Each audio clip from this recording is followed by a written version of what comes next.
Guy. Hello folks, my name is Bill Fraser. I'm billed as talking about the Glasgow private rented sector working group, but in fact we've morphed since then into a national campaign called Sustainable Communities Scotland, SUSCOMS for short, and I'd love it if you could all sign my sheet here at the back and sign up for a newsletter which we'll start producing. We're very new, we're so new that the website is terrible, but we're going to make that a lot better. So why are we here? Basically, we believe that Scotland's housing laws need drastic revision, and our target is to introduce new concepts into this for a housing bill which will be coming out around about the end of 2013. So we started first of all talking to politicians of all the parties. We talked to the most senior politician we could find in each of the parties in Holyrood, and they all said, housing's terrible, something must be done. And we said, well what? And they went, we don't know. So give us some ideas. So we're going to try and give them the ideas. The origin of all this is particularly the private rented sector market, which we are concentrating on, which Neil referred to a moment ago. But we believe that the housing laws actually have been written piecemeal, which means that they don't take account of the fact that in any particular building you may have a private tenant, you may have a GHA or a housing association tenant and an owner-occupier, and all of them come under different pieces of legislation. There is, for instance, a Scottish housing regulator who's unproved yet, but at least he's there. There is no private housing regulator. But in more practical terms, what can we do now?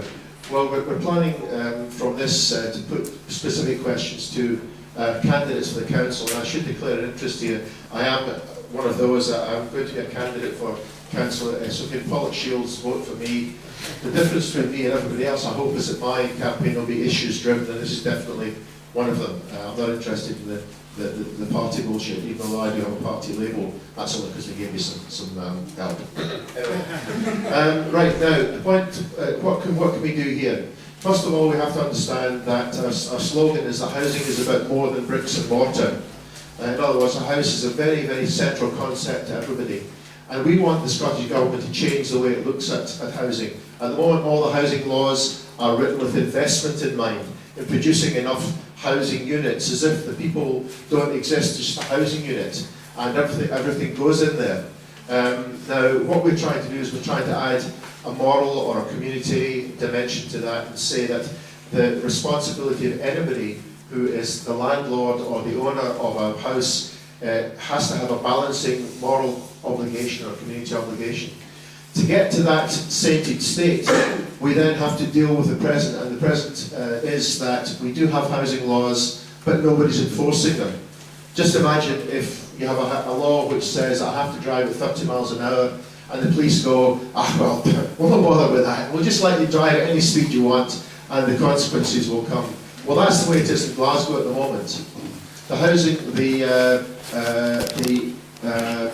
council has cut the budget for enforcement, it's cut the number of people who are actually doing it, and that's led to disaster. So what we're trying to do now is we're trying to encourage groups of you, and that's why we need your names and addresses, to come forward with specific information in a form which we can tabulate. Because when we go to the council and to the Scottish Government and go, your housing law's not working, they'll say, of course it's working. We will say, oh no it isn't, and we're going to have a big pile of examples of that. That's the key thing. None of what I'm describing is going to happen unless we have evidence. So ladies and gentlemen, if I have a message for you, it is that we need your help to get evidence of housing abuse, particularly in the private rented sector. Thank you very much.